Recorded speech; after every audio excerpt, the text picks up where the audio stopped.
Hey, what's up? Hey. Brown liquor conversation. We're going to have a conversation right now. We're going to sit back. Our brown liquor that we're doing today, we're not going to date ourselves. We're not going to say what day it is or what date it is. Because we don't know which, when we're going to put which video at what time. Because this right here we're doing today, but we could put it like 3rd, 4th, 5th, 10th. Yeah. But this is the brown liquor of the day, and we're not going to mention the day or date. But this is it today. This is a Christian Brothers. What is that shit there? Brandy. Brandy, yes. Now that's brown liquor. That's brown liquor. It's That's burns brown. too, a little bit right here. Oh, that's brown liquor. I'll tell you what, it's you said it burns? A little bit right here. It burns you. Let me take me another sip here. It's kind of like let me take another. Yeah. Yeah, it's kind of warmish, See, to me, that's pretty smooth because you know the shit I drink. Whiskey? It could take the pain off of shit. But right here, this is just some regular little brown whiskey, brown liquor, rather, because this is brandy. Mm-hmm. And you want to know something? This is the first time I've drunk brandy in about 10 years. 10 years? Yeah. Man, you gotta get that stuff and put that stuff in egg. Well, you don't hardly do milk too much, do you? Not much, but I do like eggnog. Eggnog? Oh my goodness. That's what I was about to ask. What mixes well with this? Ginger ale or like a Coke? Oh, goodness. Sprite, 7-Up type Ice. stuff, just on ice? I guess. I don't know. I'm not an expert on brandy. We're drinking today, like if you ever watched a TV show or a good movie where they're sitting down at the bar, right? Uh-huh. And somebody say, they want to drink. They'll get it poured into a shot glass, or they'll get it poured into like a little one of those little whiskey glasses. I don't know what the fuck you call them, tumbler or whatever. Tumbler or something? Yeah, tumbler or whatever. And they just pour you a shot. Now you got all of this damn glass like that high, and they pour you about that much whiskey. So this is what we're doing now today. Is we're just pouring it in shot glasses. In another video, we pouring it in Kool-Aid glasses. Yeah, Kool-Aid. There you go. So here we go. We're pouring them in shot glasses like you can see on movies that are sophisticated. I'll tell you what I got here. You have, show your shot glass. You got the River Dogs. Yeah, Charleston River Dogs. The Charleston River Dogs. Yeah. And I've got a Seal of Jerry. I don't know if you can see that too well, but good rum, right? Good rum, and it's brown. Brown, yeah. So we're going to be talking about some Seal of Jerry too. Yeah. That's going to be some brown liquor too. Right. That's Seal of Jerry. That's 92 proof. 92 proof, yeah. Smooth. Oh goodness. Now it might burn you a little bit, but to me for a 92 proof, for anything that's over 80 proof, it's smooth. Right. And we're going to get into another good liquor that's hot. I mean, when I say hot, I'm talking about its proof, which is 102 proof, and it's called Kentucky Fighting Cock. And we're going to get into some of that bourbon, right? Kentucky bourbon, baby. Bourbon. Oh boy, oh boy, oh boy. We're going to get into some of that one of these days, but today we're doing a little bit of brandy. Yeah. And chilling out here, and we're going to get into a couple of topics here. We're just sitting back, we're just talking. Yeah. My buddy here, P, he's got all of the setup going on, and these are our first efforts. And I'm Nez. Yeah. This is P. What's up? And we're gonna be talking. What you got to say for today? Well, the music of the week, the brown liquor music of the week is from a group called Ambrosia. Oh yeah. I always had doubts about that because my upbringing about Ambrosia was like it was just. Did you grow up with Ambrosia? I know Ambrosia. I mean the I guess it was some kind of drink that they mix fruits and 7-Up and all that stuff. It's something like, as a matter of fact, I thought that it was something that was a weed. I thought that it was a herb. Right. That's what I thought. It was some kind of herb type of thing. Maybe it's an herb. But I don't know. I would have to look that up. But I thought it was some kind of herb type. But they are brown liquor certified to me. I mean, they have some smooth stuff. Those boys from California. I didn't know they were from California. Yep. Yeah, but they have some smooth stuff. I thought they were throwback from like maybe the late '60s or something like that, because their music, it is very well coordinated. I mean, when you listen to it, it's just such a rich sound that they have. Almost like Steely Dan. Yeah. Matter of fact, they probably like Steely Dan of that era, almost like the Doobie Brothers in a sense. Mm-hmm. You know. Now I'm gonna bring something up here. Friday night or early Saturday morning, I was talking to a young guy. He was telling me that all he listens to is rap music. All he cares for is rap music, new rap music, everything. Him saying that, I don't mind. But when he says that, when he started downing other music, I said I like the '70s music, because there's just something about the sound, something about the writers when they write. They were more visionary. They were more creative in their style of writing. But we could talk about like the Brother Johnson. We could talk about the Earth, Wind and Fire. We could talk about, like you said, Steely Dan. We could talk about the Doobie Brothers. We could talk about all these was classical rock, classic R&B. We could talk about even the funk sound that comes in. Let me tell you, this isn't about a race issue. Right. When you talk about brown liquor music, this isn't about. Let me tell you why I say that it's not about a race issue, because one of the funkiest songs that hits my mind every now and then is this group called Player. Mm-hmm. And they did the song Baby Come Back. That is one of the funkiest songs. And let me tell you something here. It's almost kind of embarrassing to say so, because back through the 80s and the 90s, I lived out in the Midwest. Right. And if it wasn't for white guitar players, mm-hmm. blues would probably be dead. B.B. King just passed away a couple of weeks ago. Mm-hmm. If it wasn't for white guitar players, I'm talking Stevie Ray Vaughan and those guys, man. What's that guy's name? Oh my goodness, I can't think Kenny, of it. Joel Boss. I can't place him. There's some guy. I mean, he was a kid when I was back in the 90s, like Kenny Lee Shepherd or something like that. Those guys just held on, and of course Clapton, and you have a lot of those guys from Europe, from the UK, that just held on to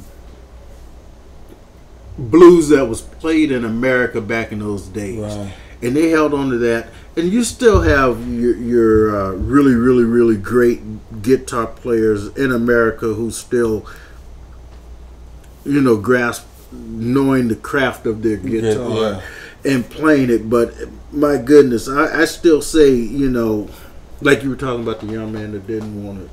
Yeah, it's like if it's not rap, it ain't shit. I don't know if he was saying he was a white guy. I don't know if he was trying to impress me. I don't look like I'm hip. I'm look very square. I look like a geek if you ever see me the way I dress. But anyway, I had to correct him. Anytime when people start talking that way, I can understand if you're a fan of your music, your genre of music, whatever like that. Hey, that's you. But when you get to a point where you start downing other genres of music, I have to stop you, man. I have to stop you.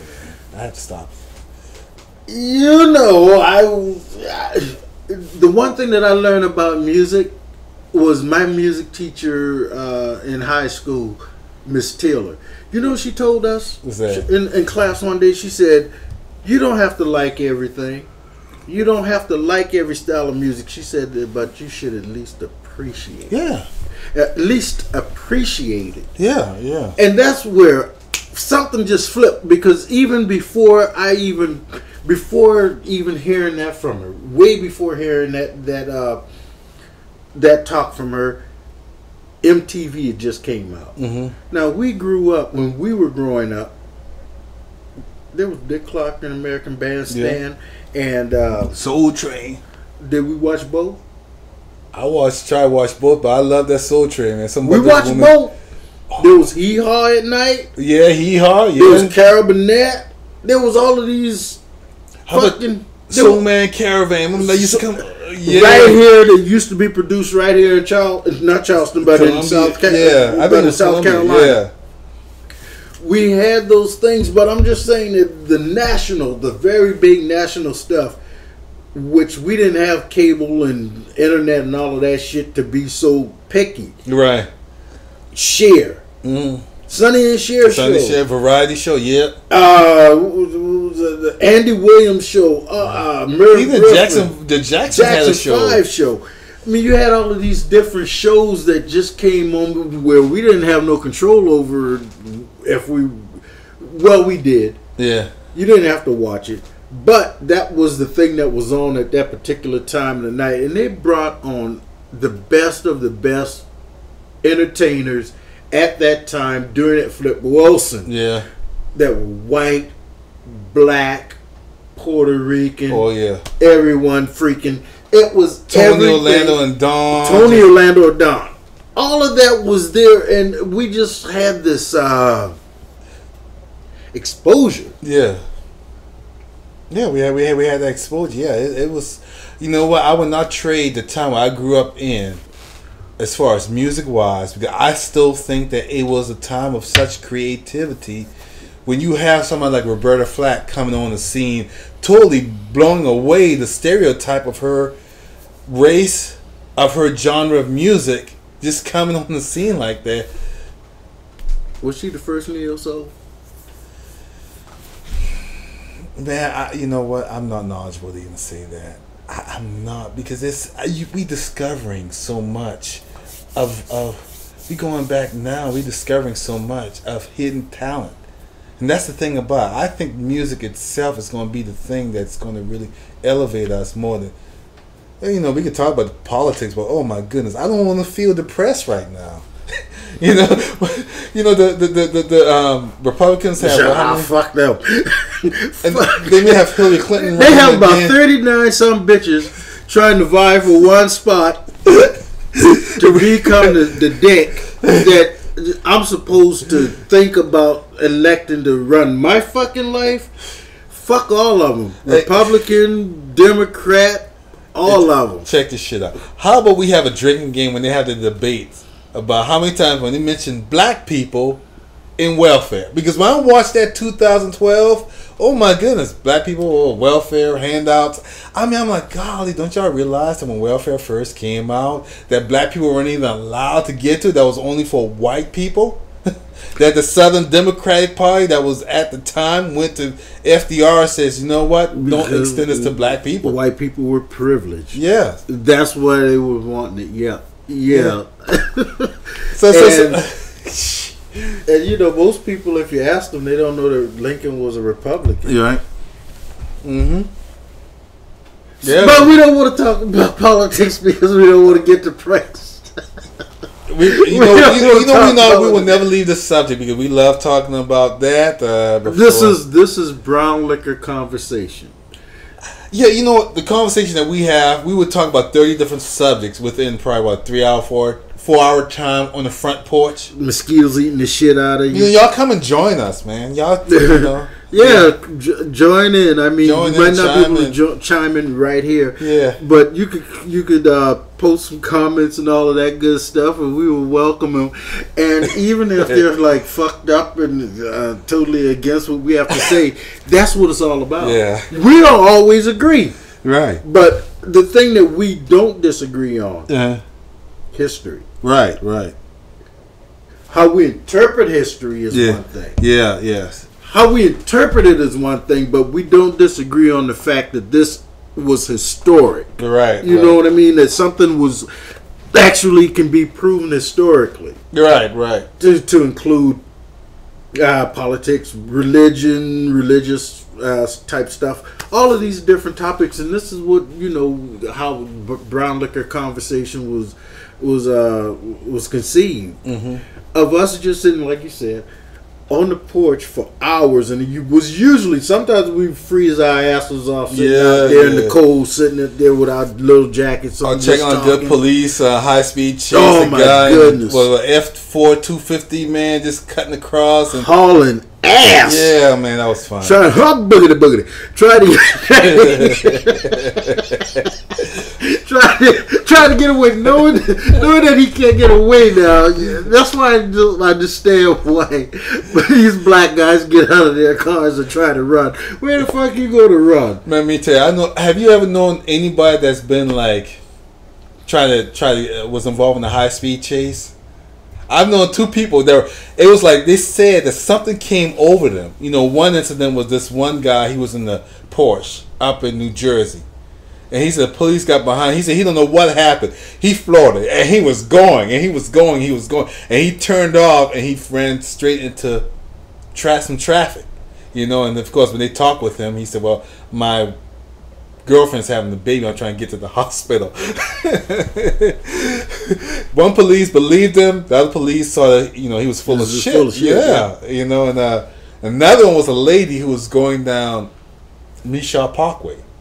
It was a 2-lane right there between the Charleston base, the Charleston what do you call it? The airport. Air Force. Yeah. Air Force base. Yeah, and the Dorchester Road, and a police, she was speeding, and the police tagged her, and when he turned around, she floored it. I mean, she just took off. She did not know what overcame her. She just floored it, and she said her little Volvo, she said she didn't realize it got up that fast. And she was gone. Damn. You know the thing, what the hell? I mean, is that a reflection of society and the black race and police authority as that fear that makes you just have to flee? You know, we have those two things, flight or fight. Yeah. Now, which one are you going to do? Which one is more threatening? Which one is more threatening, fight or flight? Well, I tell you what. Oh, you talking for the person that's trying to get away? For both. I'm talking about both of these parties. I'm talking about this. Here's this cop that sees somebody who's just looks at him as this authority of a figure who's going to fuck up their life. Mm-hmm. Going to fuck up their life, and they're just thinking, I'm going to haul ass. I'm going to haul ass. I'm going to haul ass. Yeah. To try to get away.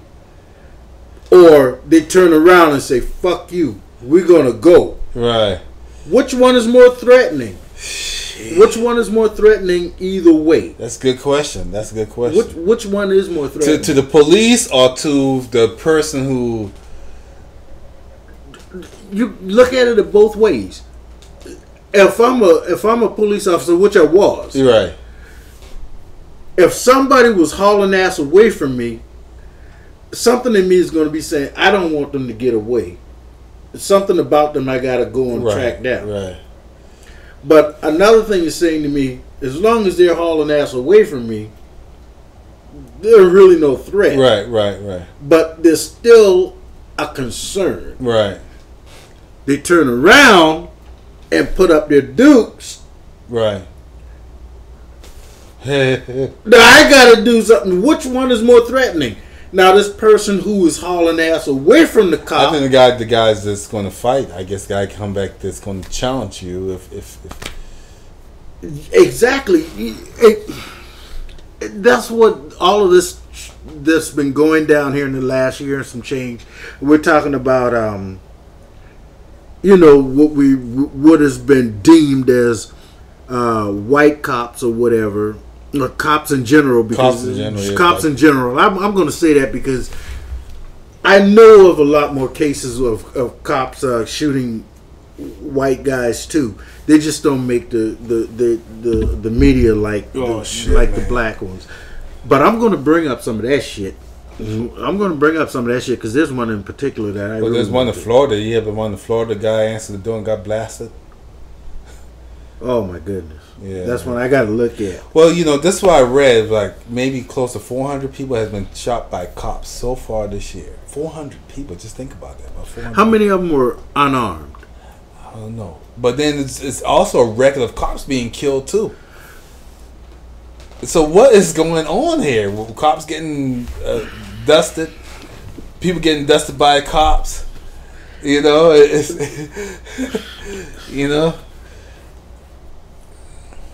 It's oh my goodness, I don't even know how to describe it really.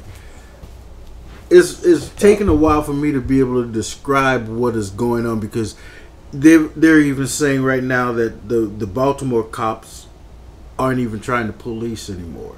No. I will say this right here. I will make this well known. There is a point and a place for cops. Mm-hmm. But the thing about it is they chose to do that job. Mm-hmm. Now, under what guises did they choose to do it? What pretenses did they choose to do it? I don't know, but they chose to do that job. Mm-hmm. And they claim that it's so dangerous and so on and so forth. You chose to do that job. Right. So there's going to be that element of where you're going to have to go into places where there are people that you're going to have to deal with who I even grew up with. We all grew up with assholes they're just fucking flat out criminals. They were raised up to become rotten pieces of shit. Right. I don't know if they were born that way, but somehow or another, if something is crossed up in their head because of the way that they were born, and then somewhat their elements in their environment fucked them up even better, they are just flat out criminals. Right. Trailer trash criminals or hood criminals, they are just criminals. Let me ask you, you think the environment may have something to do? I was reading something about Norway and about a guy from the Tennessee, I believe it was the Tennessee prison system, going over there, and he was shocked by what he saw over there in Norway. Let's get there. Damn. He was shocked what he saw over in Norway. It was like those guys, they're prisoners. Now they have a lower recidivism rate when someone goes back into prison over and over again. Okay, I know what you're talking about. Yeah. They have a lower one than we do in America. Okay, but if you look at where they stay at, they have kitchen. They have knives in the kitchen. They have a music studio. One has a music studio. In the jail? In jail, yes. Music studio in jail. You know, it's like, you know, we had this thing about federal prison. How theirs is what we thought federal prison should be. Basically, almost like the country. When we look at movies like Goodfellas and stuff like that, where the mobsters go to prison and they get sausage and better than that. They have their own kitchens. Yeah, they get to cook and all that. They get to cook. They have knives, and the guy was freaked out. The guy from this American prison system, he saw that he was freaked out about this. He's like, you know, we couldn't have this in America, you know, and some of this is like cultural things that may have happened. Like, for instance, someone who's born in this world and feels that the world is really shitting on him. Some of them feel that way, you know. Some of them feel, you know what I mean? They are surrounded by dysfunctional adults. Mm-hmm. You know, their parents were dysfunctional adults. You know what I mean? We were fucked up. Yeah. Fucked up people. Yeah. No, they always felt that they were stigmatized for where they live. You know, this go for white people, especially go for black people. That's why I made the distinction between trailer trash and hood. Yeah. Okay. Yeah. Please proceed. Yeah. So we see this, you know, and a lot of this have to do with a lot of cultural things. I'm not making excuses for it, because you have same people that in those same upbringing do well, get degrees, do well, create stuff, become like a part of society. But then we have that's the very few. But then we have most of them left behind. So, you know, and I don't know, you know, what the answer is. I don't know that I have an answer. I'm not going to give no answer, but I'm going to give you what I observed. Yeah. That you just got fucked up people. You got people that are just fucked up mentally. They're fucked up. Should they be in a mental institution? Should there be something like, hey, you know, yeah, you got people out there that's socially backward. You have people out there that's you know, in the way we call it deranged or psychotic. Well, yeah, you have psychopaths. You have all of that kind of shit. I mean, you just have people that are just fucked up. Seriously, this is what I'm talking about. I will go ahead and put those people under LSD treatment. Get their ass. LSD treatment, ibogaine treatment, ayahuasca, whatever it is. We should have clinics like that. Say, you know what, you psychotic, man. I tell you what, try something. You know man. that if the NSA is listening to this, we're going to fucking somewhere. Hey. They gonna put us somewhere. If the NSA is listening to this shit, we're going somewhere. To try something, man, to rearrange the neurons in their brains. Something's not happening. Something is wrong. Yeah. There are people. And that's what the whole thing about it is. Goddamn, there are people out there you want to push their head up against the fucking cement and stomp them with a damn steel boot. You do. There are people out there like that, man. We grew up with bullies in our school. We grew up with, and most of the bullies. How about the bullies that we grew up in school with? Oh my God! How many of them have been to prison? Since we've gotten out of school. Oh my! We can name one. We can name a lot. We can name a lot, but one, we can name. We can name quite a few of them. Right. I don't want to give them the fucking publicity on this site because if any of them were to come here now to fuck up, they got another thing coming. Right. You see what I'm saying? Because you know what the deal is? You know what I realized years ago? What's that? These bullies that were in school, like this one that I could name, I was in 5th grade. Uh-huh. I was 10 years old in 5th grade. This motherfucker was 15 years old in 5th grade. You know the difference? You know the difference in weight, strength, and all of that, and experience between a 10-year-old and a 15-year-old. This motherfucker should have been a junior. No, a sophomore in high school when I was just a 5th grader and he used to try to just beat my ass. I saw him out there in the street one day and he's called me fucking sir. He's all strung out. Damn. And you know, who do you blame? For one thing, this is what I blame. I don't blame the state in a sense. I blame the motherfuckers that are around this guy, his circle. Like, look here, man. Didn't take time to say, you know what, man? They were shit too. Damn. They were shit too. The whole family was shit. I think about the whole family. The whole family was shit. Damn. The whole family. I mean, even going back to the great granddaddy, they were shit. What do you because do? You can talk to your other relatives that can go, oh yeah, I remember that particular family. They were shit. Damn. And then when you see them, they were shit. Now, I wasn't the best thing around or nothing like that, but I wasn't the worst either. Right. But you think about the fact of the matter is that these guys were just totally, and I'm talking about just total thugs, and that's why I say, there is a place for cops. My issue with cops is when they take and do so much to, I mean, you're talking about these fucking, just these beat cops, the patrol cops in the cars. When you're talking about a detective or an investigator or somebody like that, like if your loved one goes missing, somebody goes murdered or something like that, to have to go after those pieces of shit. But I mean, you're just talking about somebody who just break the speed limit, and then this deputy dog motherfucking piece of shit of a cop wants to just escalate and intimidate that speed. Right. Oh, the fact of the matter, man, let me tell you, man, I got pulled over like 8 fucking times in my first year and a half here when I moved back home in 2004. And this one cop, he pulled me over just because I didn't put my signal light on in time for him. And let me tell you what, there was a reason. Yeah, it's subjective. There was a reason why I didn't put my signal light on in time for him. But did I try to explain it to him? No. Nope. I didn't explain it to him. I sat there and took it up the ass.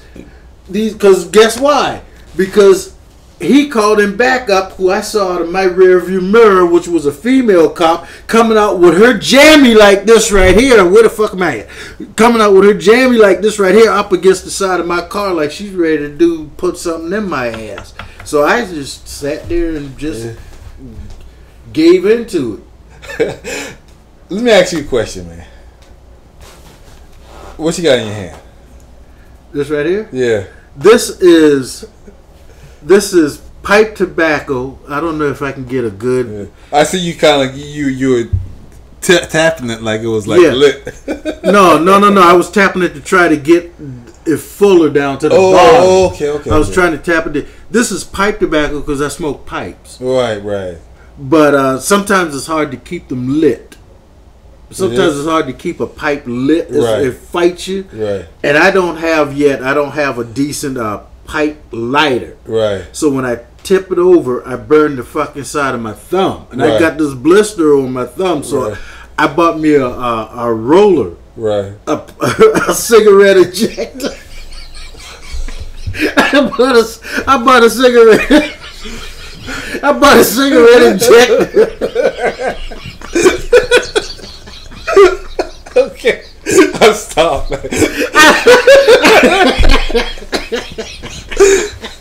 I bought a cigarette. Man, y'all better join us, man. I bought a cigarette injector so that I could, just fill up a tube of a cigarette tube so I don't burn my damn thumb. So I don't burn my thumb no more while I'm sitting there just chilling out. So this is actually pipe tobacco. Not cigarette tobacco, but pipe. Actually pipe tobacco. Remember we were in high school, man. We went to high school together, okay? Me and him, that's how we met. We went to high school together. In high school, a lot of kids are introduced to, unfortunately, marijuana, and then they'll start smoking their first joint, right? But we knew a guy who intentionally burned his fingertip to make it like he smoked the roaches. I saw him do it. I saw him. I'm like, okay, God. No, I ain't trying to do that. I ain't gonna burn my damn finger just to try to fit in. What's up with that? I'm telling you, what's up? I tried to burn shit on me just to fit in. Hell no. What's up with that, man? No, I do. You know what I'm talking about, right? Yeah, I do know. I smoke pipes. That's what this is about. And every now and then, that's another thing that we might get into because you got all kind of different people here. But we might get into some different pipe tobaccos and different pipe styles and all of that kind of stuff. And nothing is off limits here. I mean, if it just comes up like this just came up that I'm just getting ready to fire this up, it's not a cigarette, but it is. A pipe tobacco. It's pipe tobacco that's stuffed into a cigarette tube that's empty, that you could buy empty, and then you could. I'll even illustrate it here one of these days if y'all like to see it, because the one that I have is very manual. It looks like a damn stapler. Right. It looks like a staple gun. Right. One of the ones that you just trash. In the office, it looks just like a staple gun. But the one that I want to get here soon is electric, and it does a little bit better job. So you still have those cigars? Yeah, I got the cigars. Hold the fuck on. It's sitting at about 63 or 4.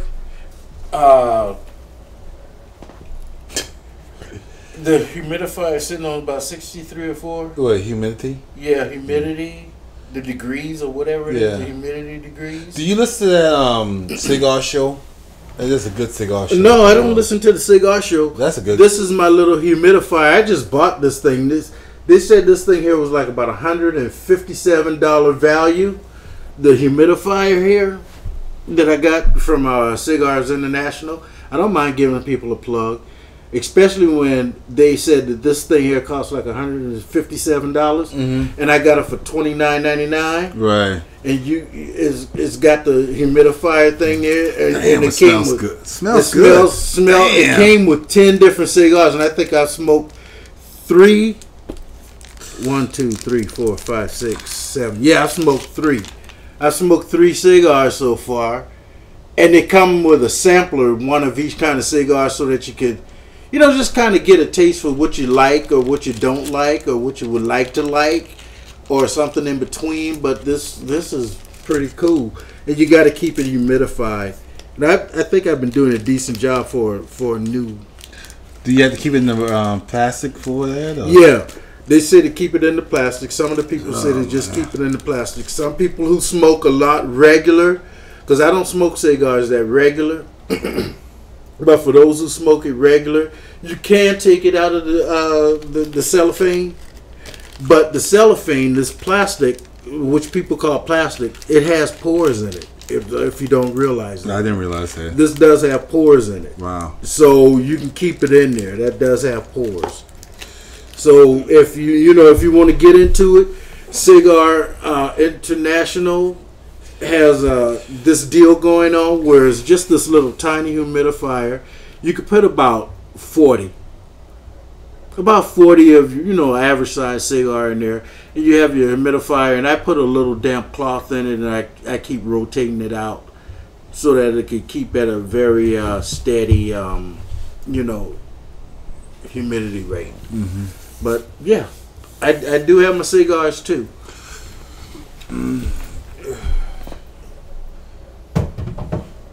That's good, man. Well, so do we want to give a sign off? Yeah, we had to give sign offs like 35 minutes. Do we want to give a sign off? Yeah, we'll give a sign off. That was good. We learned about cigars, definitely. We learned about our high school experience of guys burning their fingers so they can impress people that they. I ain't trying to impress a motherfucker by burning myself. But yes, this has been Brown Liquor Conversation. We were doing some Christian Brothers Brandy today, and boom. And the song of the week, Ambrosia. You're the biggest part of me. Yeah, you're the biggest part of me. Yeah, check it out. Excellent production. Yes, excellent production. And that is totally Brown Liquor music. Yes, sir. To go with Brown Liquor Conversation. Yeah. This is Pete and Nez